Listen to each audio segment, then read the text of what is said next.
Prepare for battle because America is worth fighting for. This is the Keith Lee Show. Bare-knuckled, no holds barred, and unapologetic. Here's your host, Keith Lee. And let's do it. Welcome to a brand new episode of the Keith Lee Show. Happy Friday, everybody. We made it. You know, today I'm not in the mood. You know, I try to do my best not to get angry, not to show my own level of vitriol and disgust by what the left does to this country every single day. I really try very hard. But I'm going to tell you right now, I have no guarantees. I'm not going to give you any guarantees today about keeping my calm. Because you know what? The things that I've seen over the last, since we heard the news that the president and the first lady indeed contracted the COVID-19, the China virus.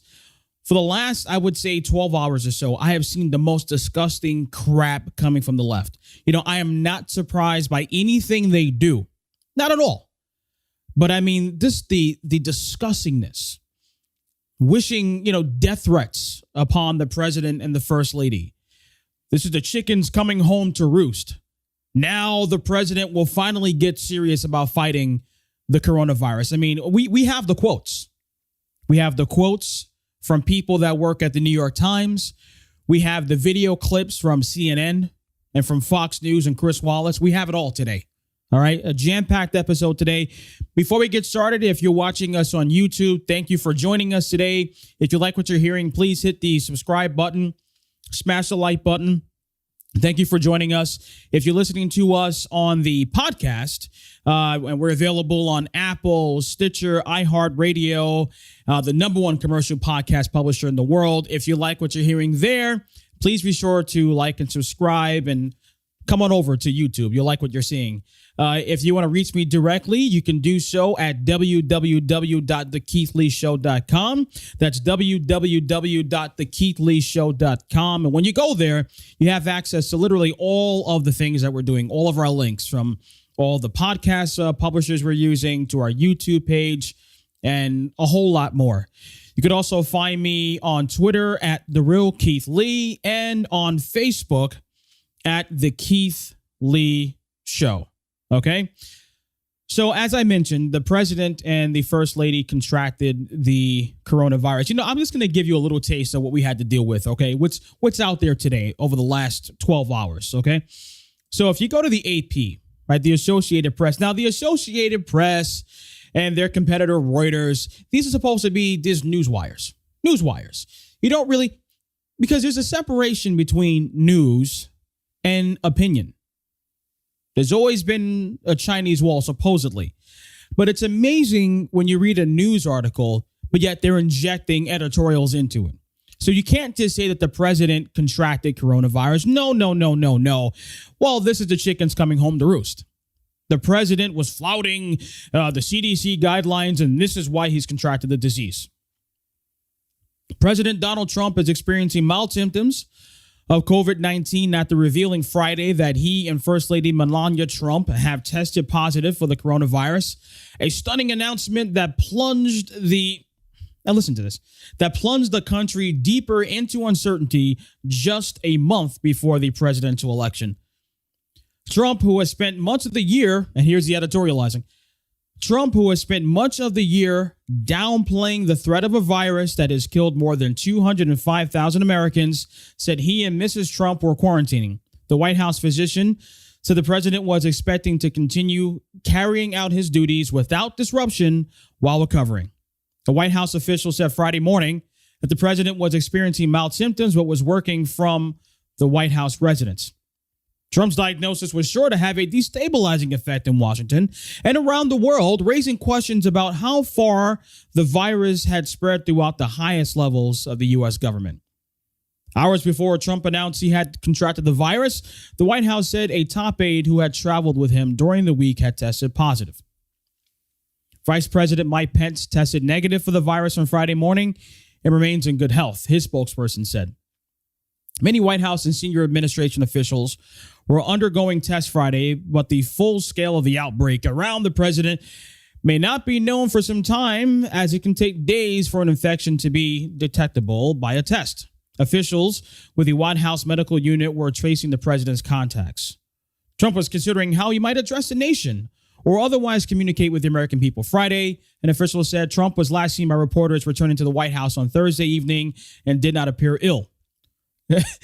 He's 74 years old and clinically obese, putting him at higher risk of serious complications from a virus that has infected more than 7 million people nationwide. Trump has been trying all year to convince the American public that the worst of the pandemic is behind. In the best of cases, if he develops no symptoms, which can include fever, cough, and breathing trouble, it will likely force him off the campaign trail just weeks before the election and puts his participation in the second presidential debate into doubt. Trump's handling of the pandemic has already been a major flashpoint in his race against Democrat Joe Biden, who spent much of the summer off the campaign trail and at his home in Delaware, citing concerns about the virus. You know, folks, the thing about all of this, and again, I'm trying to maintain my composure here today, because I've been paying attention to this every day, ever since we got the first diagnosis of coronavirus in this country. And let's go back to the ever-evolving story of COVID-19.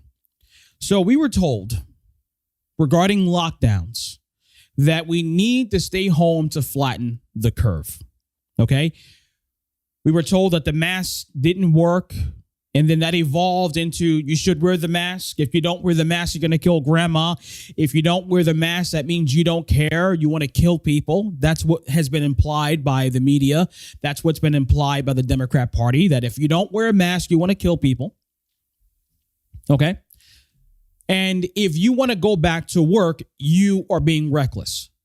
If you want to go back to work to keep a roof over your head or to keep food on the table, you are being reckless. You're being selfish.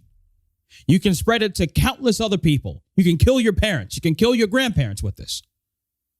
This is what we've heard. But the thing is, we also keep hearing we need to listen to the experts. Listen to the experts. Listen to the scientists. The president doesn't want to listen to anybody. The president wants to make it political. The president wants to get the economy going because it only helps his reelection chances.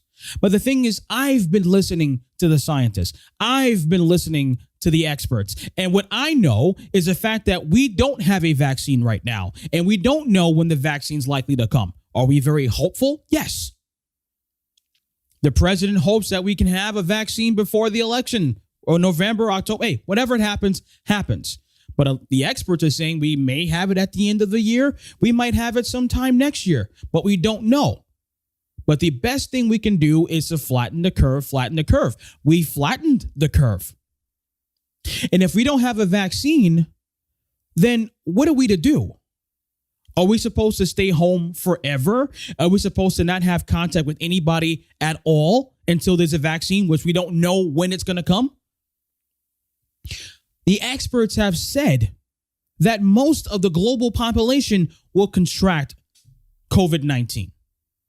Now, hopefully, if we have a vaccine, then the severity will be less. Maybe you don't get it. Maybe we have therapeutics to help lessen the severity of the disease. That's fine.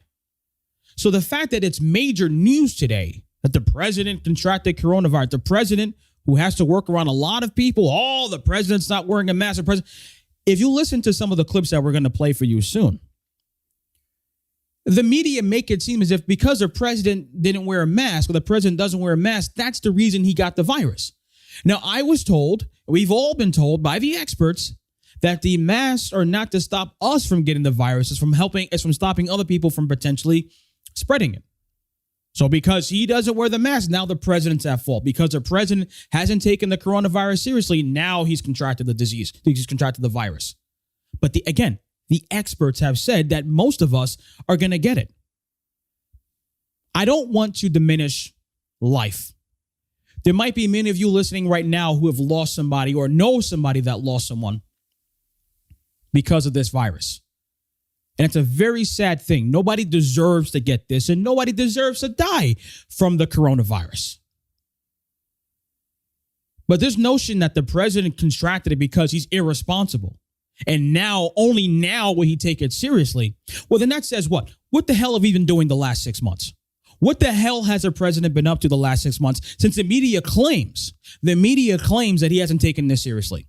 Okay, again, I live in New York.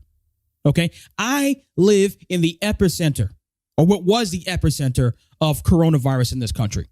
Okay, Governor Cuomo was out there every day giving press conferences saying that we need ventilators. We potentially need hundreds of thousands of ventilators. We need more hospital capacity. We need more PPE. The president delivered on all of that. When the medical ship came to our coast, when it sailed down the Hudson, everybody's happy and going crazy. Everybody's having a good time. Here comes the boat. We're all saved. The boat was barely used. Why? Because we had the hospital capacity. What was supposed to be a shortage of ventilators ended up being a massive surplus, to the fact that now Cuomo sent those ventilators out to other states. And we were told initially that we didn't have protective equipment. And yes, there was a shortage. The president mobilized private companies all over the country and even some other countries to deliver PPE to our frontline workers here in the United States. The president did all of those things. Now, the president, as I said before, stopped travel from China. And a month later, he stopped travel from Europe. The president was called a racist. The president was called xenophobic, okay, for stopping travel from the epicenter of COVID-19, okay? The entire time the president's mobilizing this effort, mobilizing this Herculean effort to stop this virus, the Democrats were delivering articles of impeachment. The Democrats were going through their absolute sham of trying to remove this president over a BS phone call. All of that was political. The president's not serious about coronavirus. We need testing. Why aren't we testing as much as South Korea? Why aren't we testing as much as Germany? We've been testing more than any other country in the world for months and months and months. The president gets tested every single day and he got the virus. Yes, that is true. But this whole notion that the president has not taken it seriously is complete bullshit. It's complete bullshit. And to see the people in the media today wishing death on this president, to see people in the media today calling for additional shutdowns, when at this point, thankfully, we got some job numbers that came out today and people are finding work again. We see the unemployment rate dropping down again. Thank God for that. But when we had at the peak of our shutdown, 50 and 60 million people out of work, and the people who are still collecting freaking paychecks, you know, I'm serious. I'm at my limit with this. I'm at my limit with this.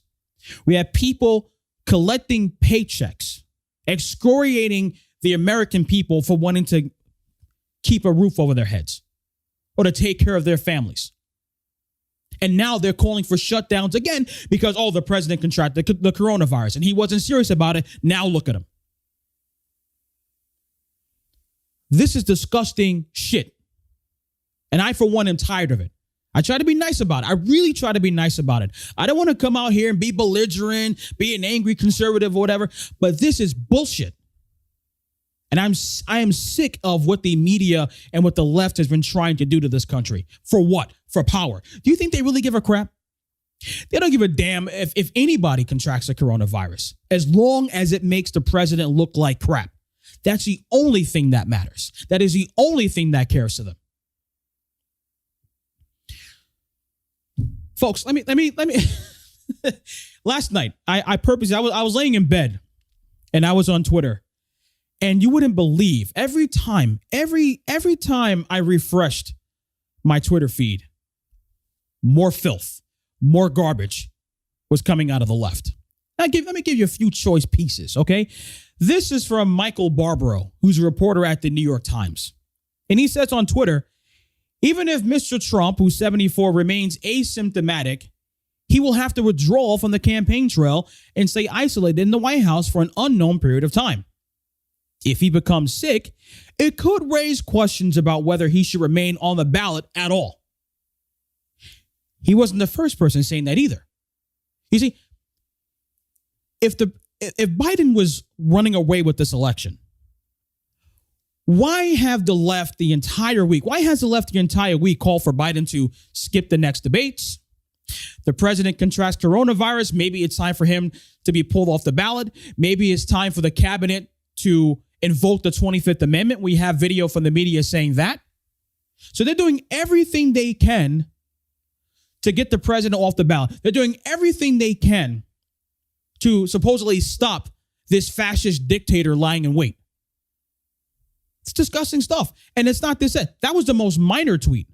Maybe we need to get him off the ballot. That was very minor. Let's go to the next one. Blue checkmark idiot Michael Bonfiglio. I don't even know who the hell he is. You know, on Twitter, it surprises me. You get all these people with these blue check marks. I've never heard of them. See, back in the day, okay, if you got a blue check mark, maybe you're famous. Okay, maybe you had billions of followers. Now you get some douchebag with like a .edu or .newyorktimes.com, in their email. Now all of a sudden they get a blue check mark. So Michael Bonfiglio, whoever the hell this is.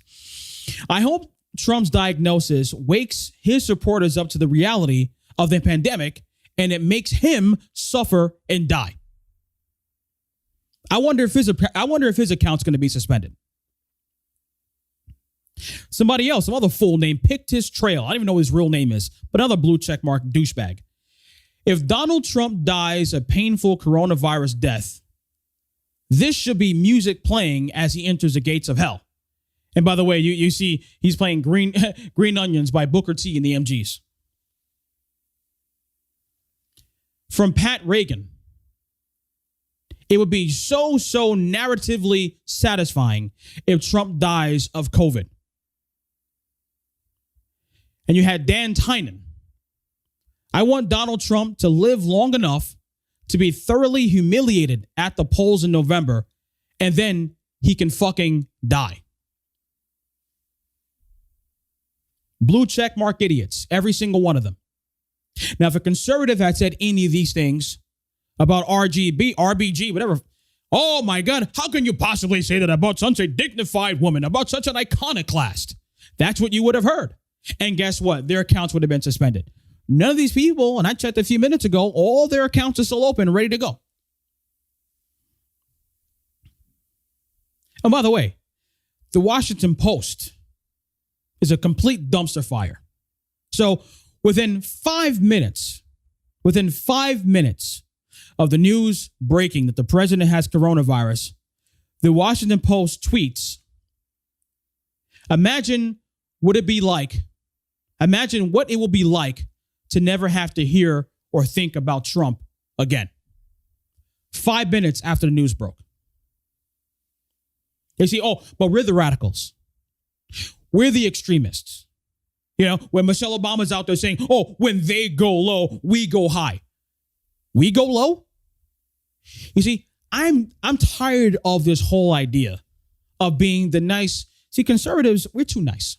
We're way too nice. Many of us are Christians, so we turn the other cheek.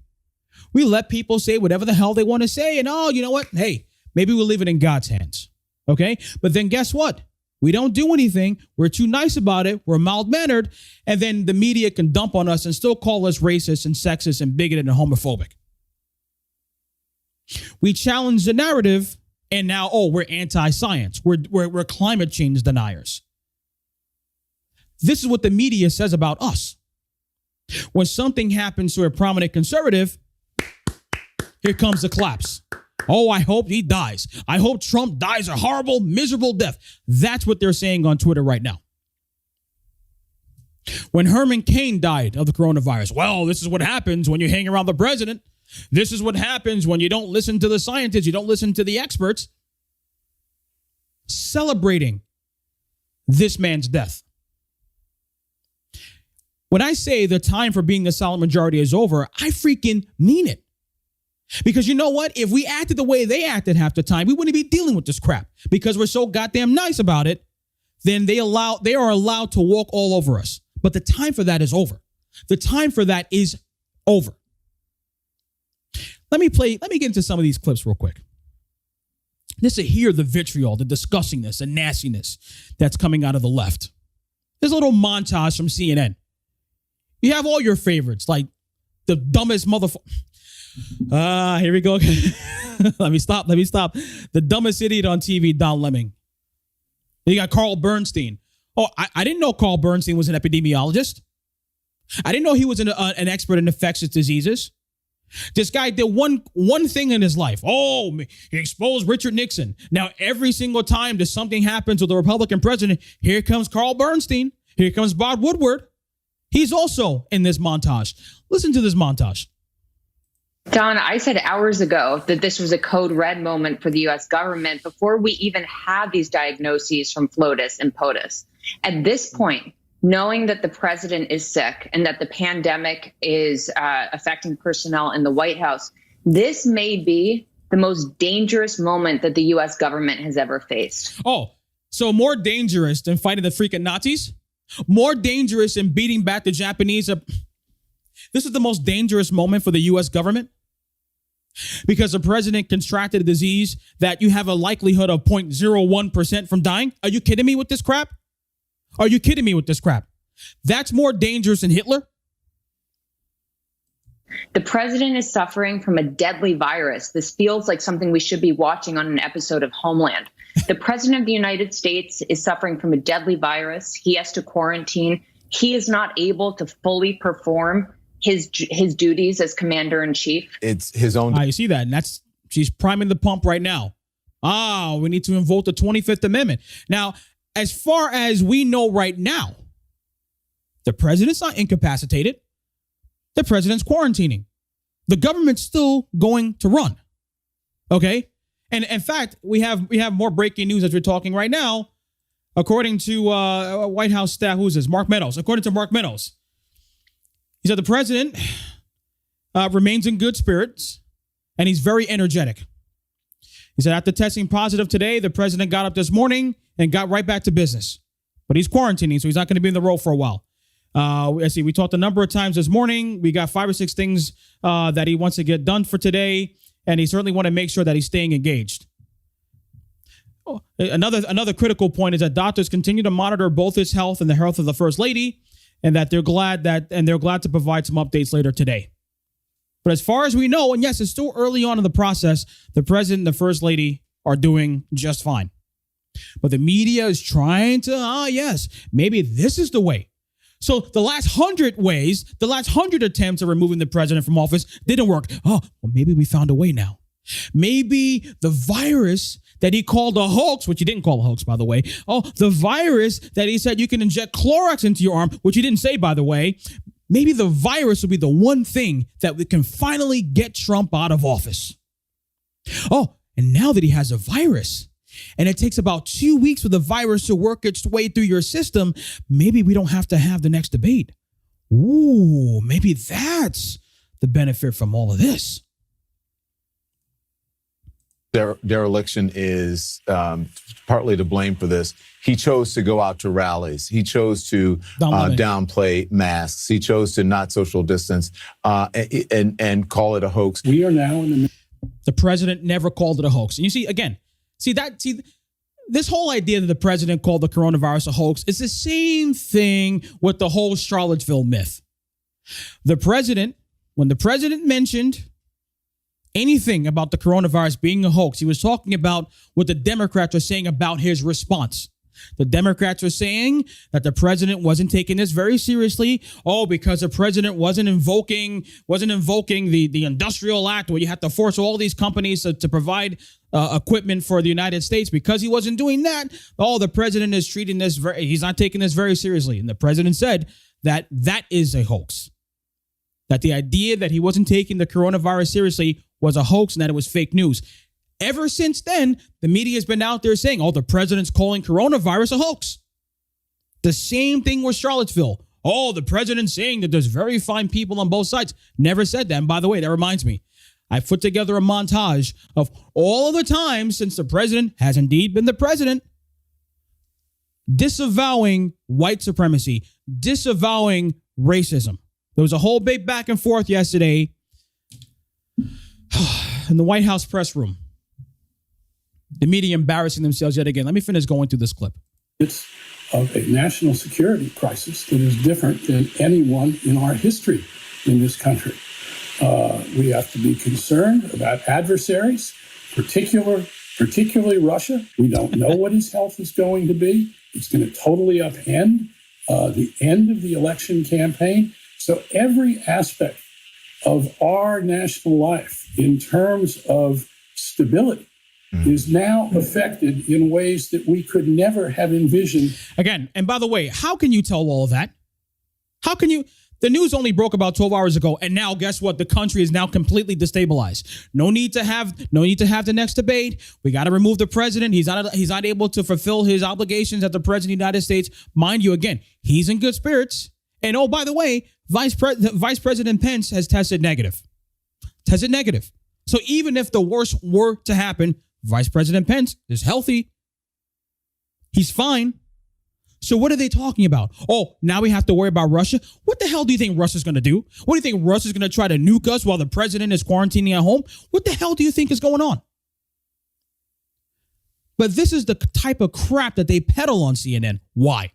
Because they're whacked out idiots that watches CNN. They want to hear this because they don't want to know the truth. They want to believe every cockamamie BS that CNN comes up with. I mean, we spent the last 3 years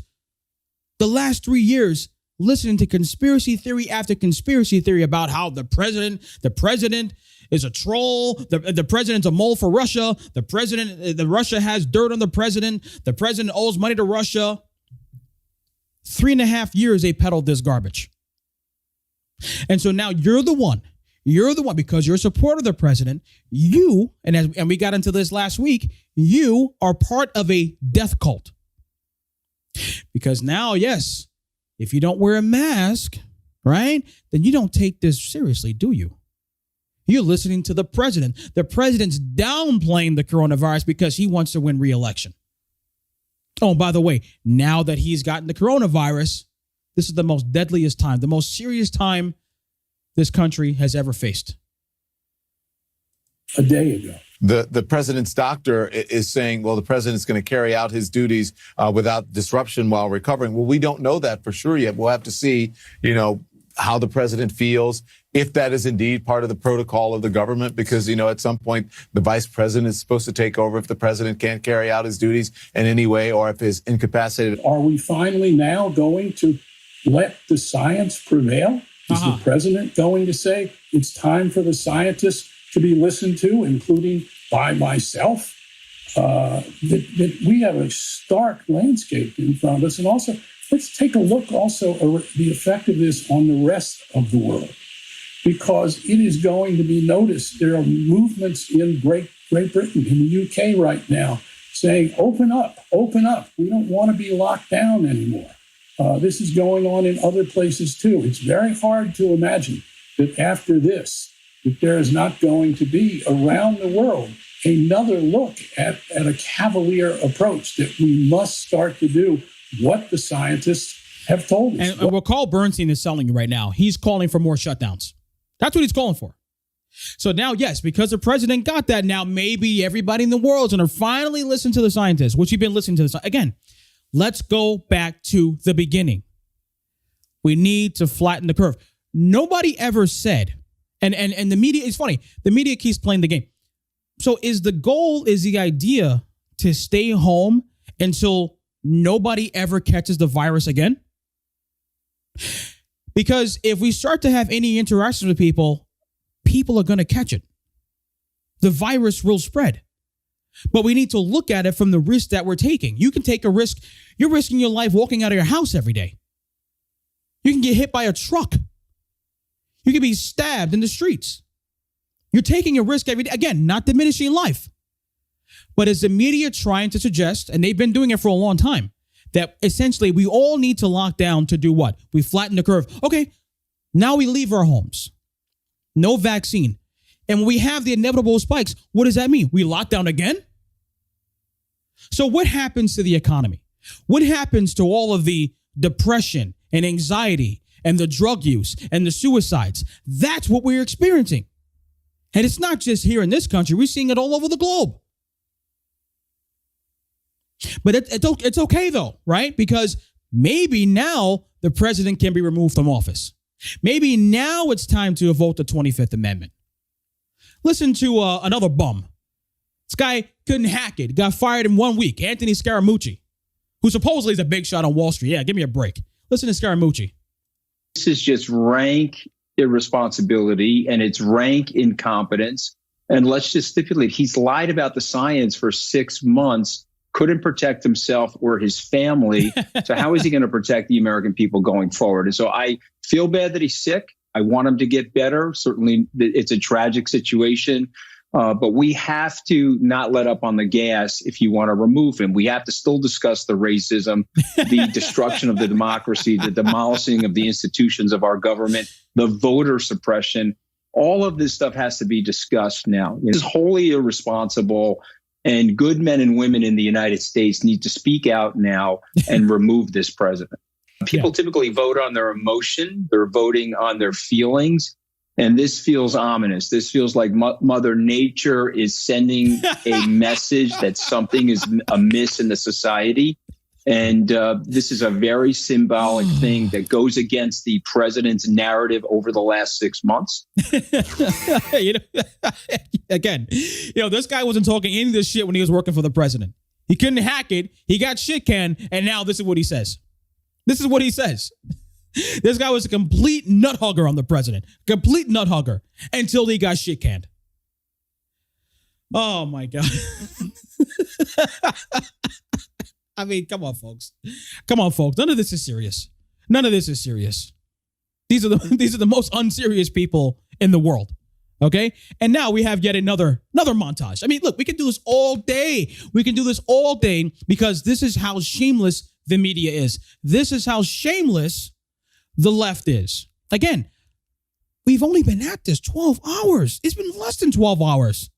It's been less than 12 hours. And we have all of these clips because these people are ridiculous. Here's a montage of our psychological and intellectual betters telling us that now is the time to remove the president. Now is the time to get Nancy Pelosi ready, because what if the president, not only does he have coronavirus, what if in a couple of days, what if Mike Pence gets the coronavirus? Don't you know what that means? President Pelosi! Yay! Finally, Pelosi can take over the country. This is what they're hoping, folks. This is the left's fever dream. This is their fever dream. This is their wet dream. This is what the left wants to happen. You think I'm joking? Go to Twitter right now. Go to Twitter right now and you see President Pelosi trending. Again, look at the facts. Very early in the process right now, the president so far is doing well. I'll play devil's advocate. Things might change in a couple of days. But if we look at the facts, we look at the science, the president has less than a 0.01% chance of dying. Vice President Pence tested this morning negative. Yet the left is saying we have to get ready for President Pelosi.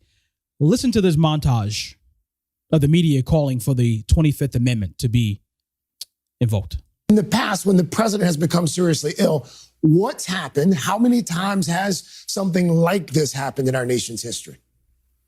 Well, the last time a president's life was in this much jeopardy was in 1981 when Ronald Reagan was shot in Washington, D.C., outside the Washington Hilton. We have never seen a president this sick so soon, so close to an election. But there are two scenarios I worry about, Savannah.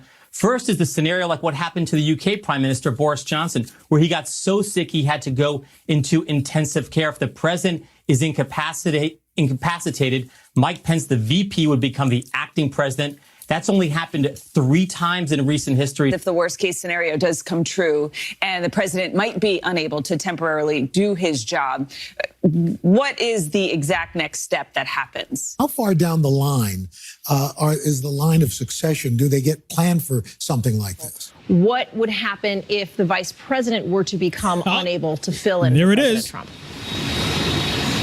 Well, then you're in the deep woods of the 25th Amendment. The House Speaker of the House, Nancy Pelosi, is next in line of succession. There would be a written declaration that the president and the vice president are unable to discharge their duties. Nancy Pelosi would resign and become acting president.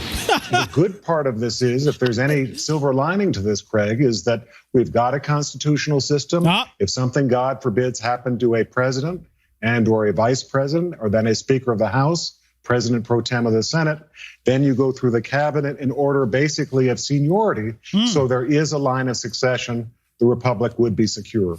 The Republic will be secure because we'll have President Nancy Pelosi. Oh, we can go on and on about this, folks. But the president, look, man, our hearts and our prayers are with the president and the first lady. You know, we're pulling for him. I'm pretty sure he'll be just fine. But like I said, folks, the disgustingness and the nastiness and the viciousness is not going to end.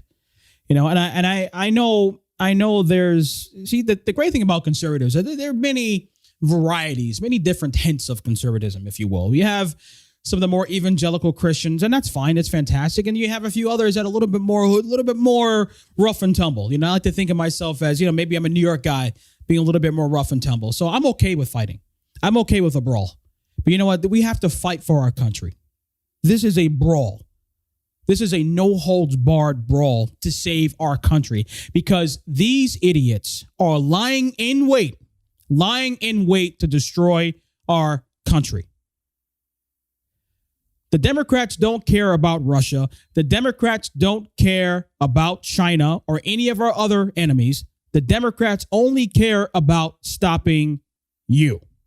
You are the only impediment in the way from stopping them from completing their leftist takeover of the United States. Oh, by the way, it continues.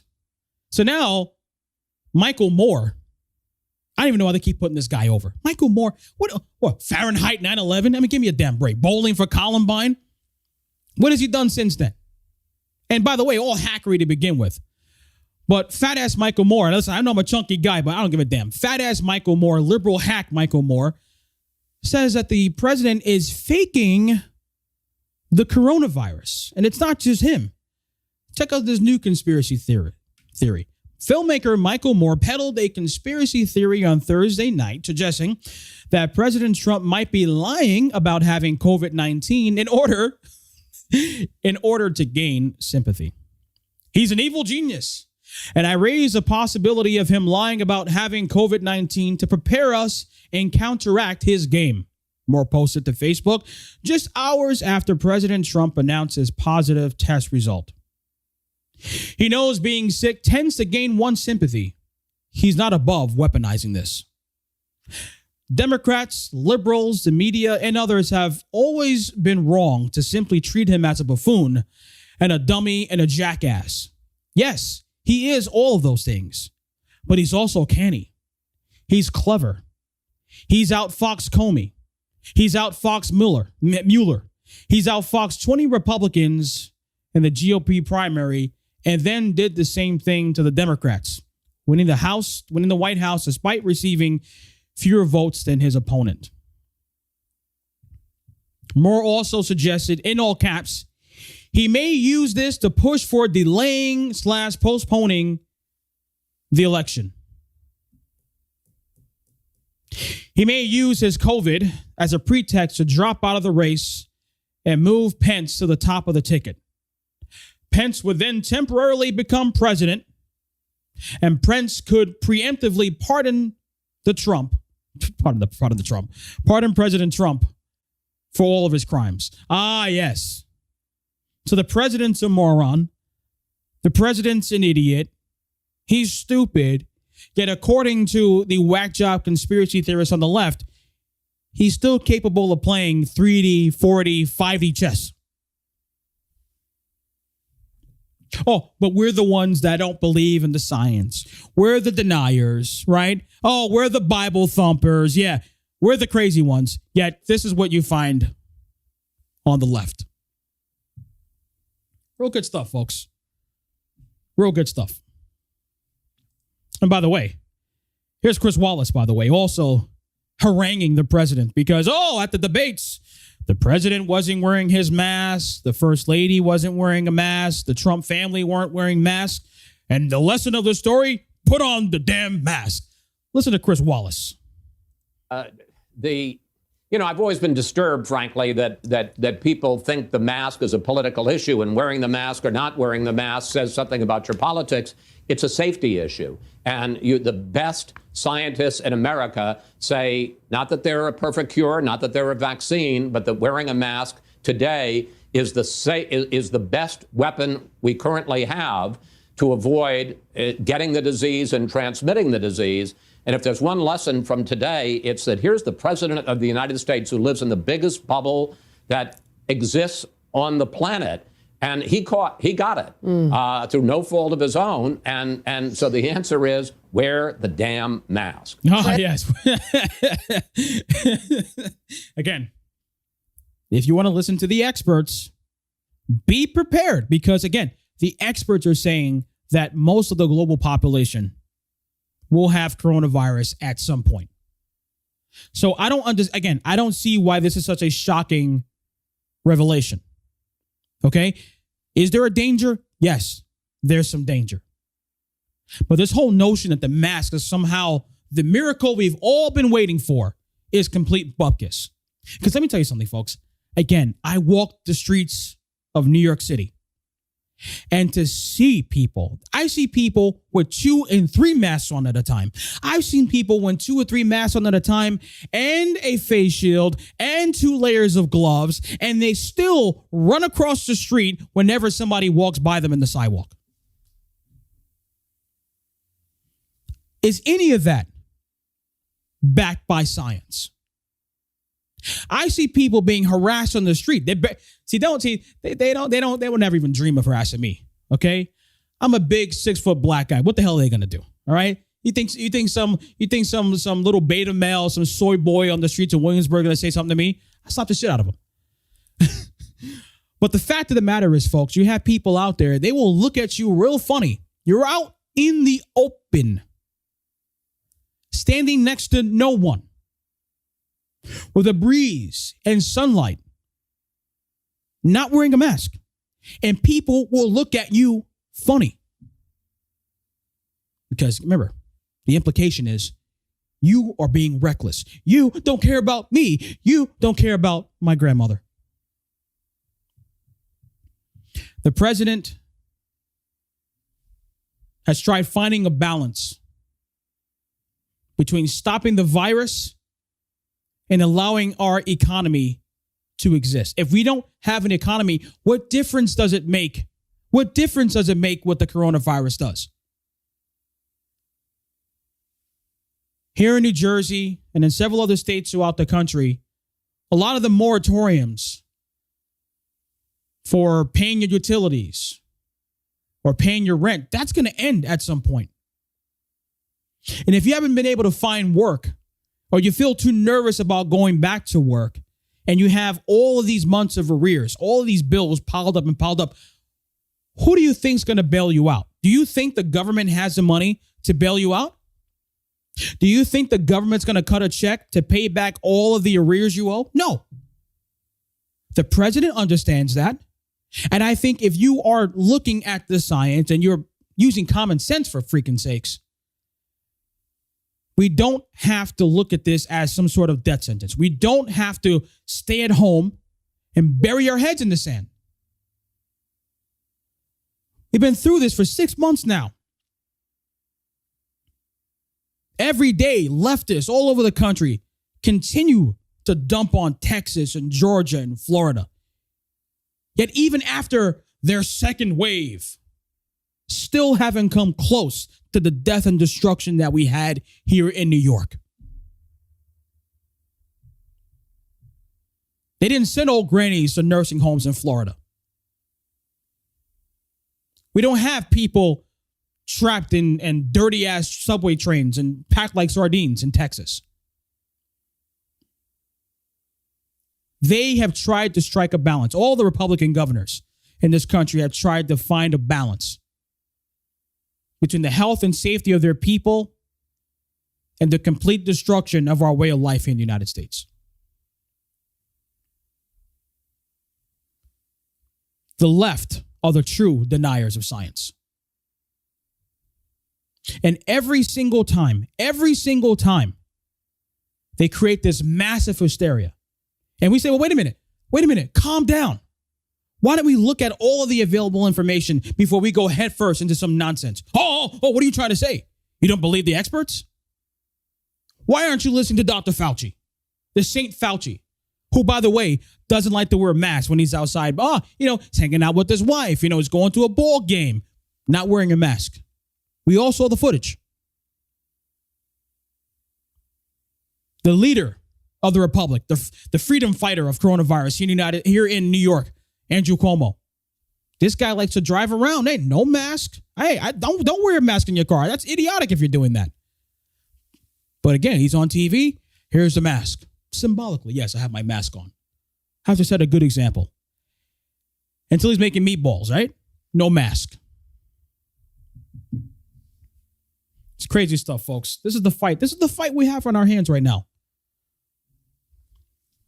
But in other news, so the Democrats, every year, the Democrats are always trying to get the youth vote. Ah, yes, because, if you're young and stupid, you tend to want to be a liberal. You don't know any better, and I understand that. So you have rock the vote, get out the vote. They do all these voter drives, yet the youth never actually show up to vote. And so I saw this funny report in TMZ. Yeah, Kylie Jenner. The Democrats see that the new strategy is if you can show some tits and ass, that's going to be, that's going to be all the motivation the youth in America need to register to vote. It's on TMZ. Kylie Jenner is flexing her political influence in a very impressive way, turning your standard Instagram thirst trap into nearly 50,000 potential new registered voters. TMZ learned Kylie's smoke show bikini pics posted Monday are drawing huge traffic for vote.org. She used the caption of those sexy shots to direct her nearly 200 million Instagram followers to hit up the site. And so many obeyed. We're told it saw a whopping 1,500% boost in traffic via Instagram. And you just see the picture. I'll see if I can post it later. She's all curvaceous and stuff. Again, all boom, boom, pow everywhere. But see, that's the secret, right? See, this is the way we have to beat Donald Trump. Unbelievable, folks. Unbelievable. And also, by the way, and before we go, see now I got all the trash out of the way. I got the anger out of my system. Now we can start talking about some of the more foolish stuff. Oh, by the way, did you know that the white supremacy, that the white patriarchy allowed LeBron James to buy Katharine Hepburn's old mansion for $37 million? Could you believe the oppression? $37 million? Oh my God. If that's oppression, I want that. I'm so pissed off. Why didn't my slave ancestors, how come they didn't get their $40 million? This is annoying. Basketball star LeBron James picked up a piece of Hollywood history. James, 35, has purchased the Beverly Hills mansion once lived in by actress Katharine Hepburn. The $37 million stately home sits on 2.5 acres and has one of the longest driveways in Los Angeles.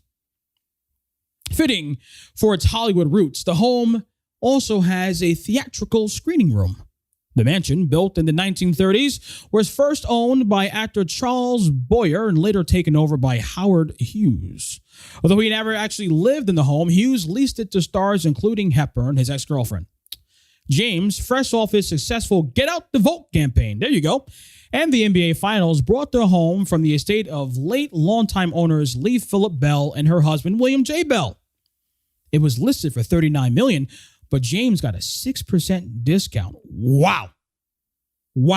But I thought he was oppressed. I thought that the white supremacists would never allow this black man to buy the homes of such luminaries as Kate Hepburn and Howard Hughes. $40 million. If that's the white supremacy, the white supremacists are doing a piss poor job at stopping us black folks from having any success. Nonsense, folks. Oh, and by the way, speaking of get out the votes and violence and Black Lives Matter and Antifa, according to the AP, now AP every year, they put out what's called a style book. So if you want to write an article in the newspaper or you want to put out a column, you have to follow these guidelines or else you're not going to get published. So the AP says, don't use the word riot when you're discussing all of the burnings and the raping and pillaging and murders that's happening all across America. Because if you do that, it stigmatizes the rioters. The Associated Press Stylebook has transformed from the mainstream guide to news writing into a manual of political correctness. In its latest installment, AP's word-painting gurus want to discourage the term riot and rioters because it has been used to stigmatize broad swaths of people working for a just cause. Use care, the AP says, in deciding which term best applies. A riot is a wild or violent disturbance of the peace involving a group of people. The term riot suggests uncontrolled chaos and pandemonium. Focusing on rioting and property destruction rather than the underlying grievance has been used in the past to stigmatize broad swaths of people protesting against lynchings, police brutality, and for racial justice going back to the urban uprisings of the 1960s. You see? So if you accurately describe what's happening all across America, you're literally stigmatizing people and distracting from the real hard work of racial justice that's going on. It never ends, folks. It never ends. And lastly, before we bounce, one more clip, one more news article about coronavirus. Because remember, the people that are still getting paid, the media, the pundits, and the politicians are telling us that we just need to accept the reality. Accept the reality of what's happening today in this country. Accept the reality that we're never going to go back to normal. And psychologists would tell you, as soon as you can accept the reality, the faster you can get over it. You see? Because don't be like the president and denying that we even have a problem in the first place. You need to get on board right now. And I wonder why, though. I wonder why. There's no getting back to normal, experts say. The sooner we accept that, the better. As 2020 slides into and probably infects 2021, try to take heart in one discomforting fact. Things are most likely never going back to normal. It's become a well-worn phrase our politicians, officials, experts, and even family like to lean on. An ultimate elusive prize. Perhaps it's nostalgia for the world of January, a place where daily life more closely resembled our past decades. Perhaps it's a bit to show control, to revert to a time when change was not so universally imposed upon us. But January is long gone, and it's not. Oh, by the way, this is CNN, by the way, CNN Health. January is long gone, and it's not coming back. And psychologists will tell you that's only bad if you can't come to terms with it. We are slowly learning if this year's changes are permanent. If work, the lucky among us who remain working from home, if we visit the grocery store less but spend more, if we find wearing a mask on the metro to be a part of life, if shaking hands and embracing will become less common, if most of your daily interactions will occur via conference, it's time for you to accept that that is the new normal. 5 years change in 6 months is a common slogan for the pandemic. The disruption has upended lives and jobs lost, relatives who live alone or perhaps died without saying the right goodbyes. Yet permanently severing ties with January is not necessarily a bad thing, psychologists say. The danger comes from hankering for normalcy again, rather than getting on with working out how you're going to deal with whatever is ahead.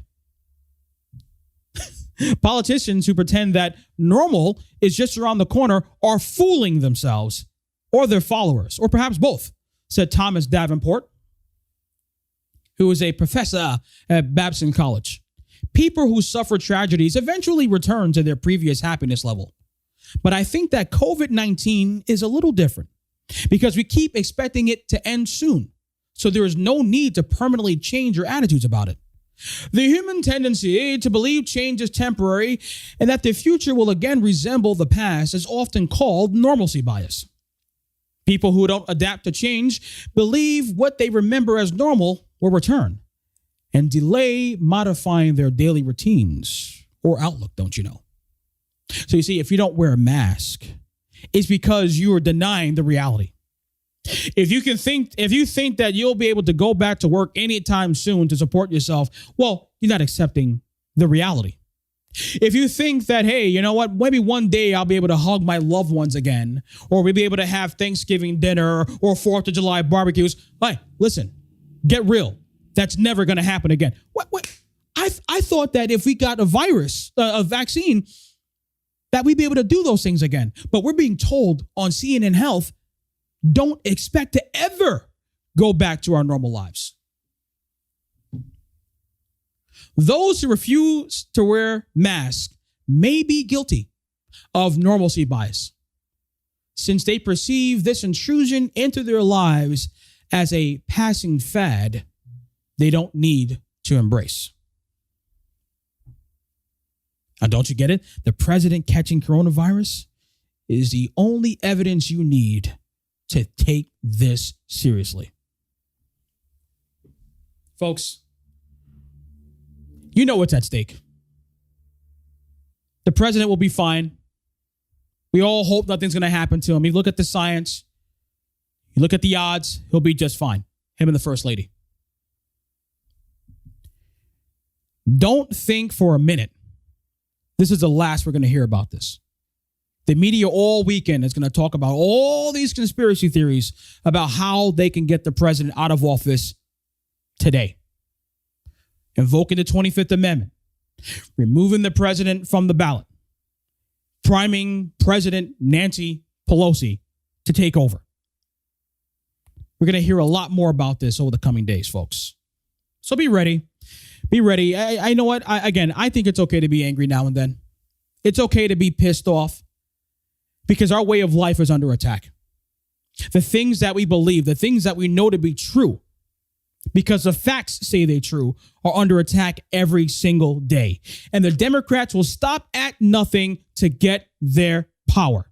If that means silencing you, they're going to do that. If that means hoping for the death of our president, they will do that. And it's up to us to stop them. That's it for today. Thanks for joining me. If you like what you've heard, please be sure to hit that subscribe button. If you leave your feedback, I greatly appreciate that. Guys, thank you so much. We have 5-star reviews all over all of our podcasting platforms. I thank you guys for the reviews. I thank you guys for the comments and the feedback. If you want to hit me up, I'm on Twitter at The Real Keith Lee. Come over to Facebook at The Keith Lee Show. Or you can visit www.thekeithleeshow.com. And thank you guys so much for joining me. Have an awesome weekend. And folks, know this. Let not your heart be troubled. We are going to pull through this. We are going to stop the left in their tracks. And we will continue working to make this country great again. Take care and see you on Monday.